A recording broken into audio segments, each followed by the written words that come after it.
Israel और Hamas की जंग से जुड़े कुछ ताज़ा अपडेट आपके सामने लेकर आया हूँ। पहली खबर है अल-शिफा हॉस्पिटल से।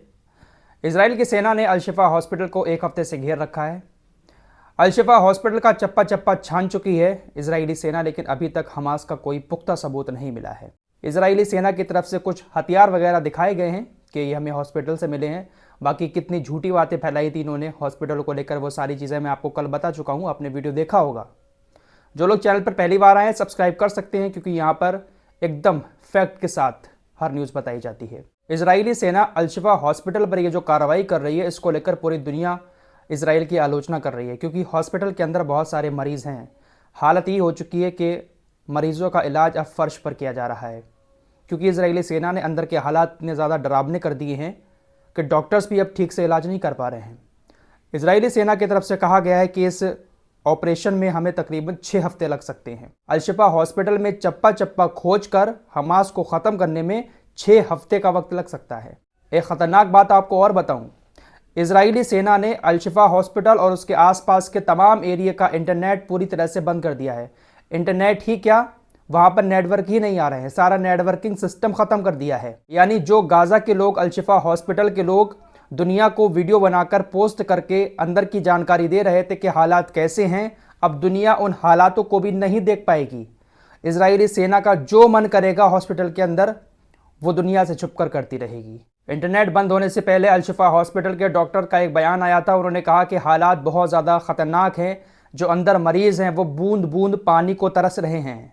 तो ये हालात कर दिए हैं हॉस्पिटल के, लेकिन दुनिया निंदा कर रही है। सऊदी अरब ने भी अल-शिफा हॉस्पिटल की कार्रवाई पर निंदा की है। ओआईसी के बारे में मैंने आपको कल बताया था, ओआईसी ने भी निंदा की है। दुनिया के तमाम देश निंदा कर रहे हैं जिस तरह से इजराइल अल-शिफा हॉस्पिटल पर कार्रवाई कर रहा है। अब देखिए प्लान क्या है इजराइल की सेना का, पूरा नेटवर्किंग सिस्टम तबाह कर दिया है। हॉस्पिटल को ये लोग जल्द तबाह कर देंगे, क्योंकि इंटरनेट बंद होने की वजह से अब दुनिया वहाँ के हालात को नहीं देख पाएगी। इनका जो मन चाहेगा वहाँ पर रख कर वीडियो बनाकर दिखा देंगे कि देखिए हमें इस हॉस्पिटल में इतना बड़ा हथियारों का ज़ख़ीरा मिला है, यहाँ पर ये मिला है, वहाँ पर वो मिला है। यही प्लान है इजराइल की सेना का, इसीलिए पूरे इंटरनेट सिस्टम को तबाह कर दिया है। हमास के नाम पर अल-शिफा हॉस्पिटल में हथियार वगैरह दिखाकर उसको टेररिस्ट अड्डा घोषित कर देंगे और फिर उसको उड़ा दिया जाएगा। जैसा कि अब खबर आ रही है, एक वीडियो भी सामने आया है जिस संसद भवन पर हमास के इजरायली सेना ने कब्जा किया था, उस संसद भवन को बम लगाकर उड़ा दिया है। बाकायदा वीडियो सामने आया है, एक धमाका हुआ और पूरा का पूरा संसद भवन धुआं का गुब्बार बन गया। तो जो भी ऐतिहासिक इमारतें हैं इजरायली सेना उसको मिटाने में लगी हुई है। अब देखिए एक खबर आपको और बता दूं, इजराइल को भी बहुत बड़ा नुकसान हो रहा है इसमें, लेकिन इजराइल अपने आंकड़े शायद छुपा रहा है। पैसे का नुकसान कितना हुआ है वो आपको बता चुका हूँ, 7.8 अरब डॉलर अब तक कर्ज हो चुका है।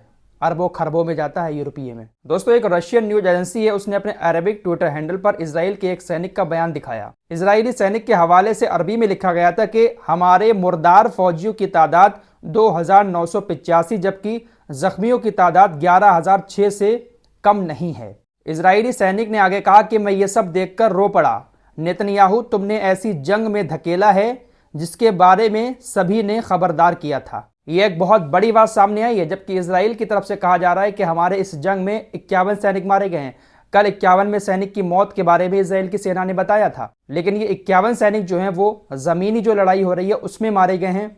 बाकी जो और लड़ाइयाँ हुई हैं 7 अक्टूबर से अब तक, उसमें तकरीबन 2,985 फौजी, इतनी मौतों की बात एक सैनिक ने बताई है। फिलहाल इस युद्ध में सबसे ज़्यादा तकलीफ जो है वो बच्चों की मौतों से हो रही है। छोटे छोटे बच्चे इसमें सबसे ज़्यादा मारे गए हैं। दोस्तों आपने यूनिसेफ का नाम तो सुना ही होगा। यूनिसेफ एक इंटरनेशनल संस्था है। दुनिया में कहीं पर युद्ध होता है और उस युद्ध में अगर कोई देश तबाह हो जाता है तो उस तबाह हुए देश के बच्चों की पूरी देखभाल यूनिसेफ करता है। यूनिसेफ सभी बच्चों के लिए खाना, दवाइयाँ मुहैया कराता है। यूनिसेफ की जो टैगलाइन है, लिखा होता है UNICEF for every child. UNICEF से हमारे देश की भी कुछ बड़ी हस्तियां जुड़ी हुई हैं। पहली हैं प्रियंका चोपड़ा, ये भी बच्चों के लिए काम करती हैं, यूनिसेफ से जुड़ी हैं। सचिन तेंदुलकर भी यूनिसेफ से जुड़े हैं। अभी जो परसों सेमीफाइनल हुआ था इंडिया न्यूजीलैंड का, उसमें सचिन तेंदुलकर ने जो टी शर्ट पहनी थी वो यूनिसेफ की ही टी शर्ट थी और ऊपर लिखा था UNICEF for every child. Sachin Tendulkar ये टी शर्ट पहनकर मैदान में आए, ट्रॉफी लेकर। इसके बाद लोगों ने इनकी इस टी शर्ट पर सवाल उठाए कि सचिन तेंदुलकर ने यूनिसेफ फॉर एवरी चाइल्ड की टी शर्ट तो पहन ली है, लेकिन क्या सचिन तेंदुलकर ने अभी तक गाज़ा में मरे हुए बच्चों के लिए कोई ट्वीट किया है? सचिन तेंदुलकर, प्रियंका चोपड़ा जैसे लोगों की तरफ से गाजा के लिए कोई मदद देने का अब तक प्लान बनाया गया? यूनिसेफ फॉर एवरी चाइल्ड, लेकिन गाजा के बच्चे क्या यूनिसेफ को नहीं दिख रहे हैं? आपको बता दें, यूनिसेफ की जो स्थापना है वो सेकेंड वर्ल्ड वॉर के टाइम हुई थी। 11 दिसंबर 1946 को यूनिसेफ की स्थापना इसलिए हुई थी क्योंकि वर्ल्ड वॉर 2 में दुनिया के जितने भी देश तबाह हो गए थे, उन तबाह देशों में यूनिसेफ ने जाकर बच्चों के लिए खाना, पानी और स्वास्थ्य सेवाएं उपलब्ध कराई थीं। लेकिन इजराइल और हमास के बीच ये जो युद्ध चल रहा है, इसमें गाजा भी पूरी तरह से तबाह हो चुका है। 4-5 हज़ार बच्चों की मौत हो चुकी है, लेकिन अभी तक यूनिसेफ की तरफ से कोई कदम नहीं उठाया गया है।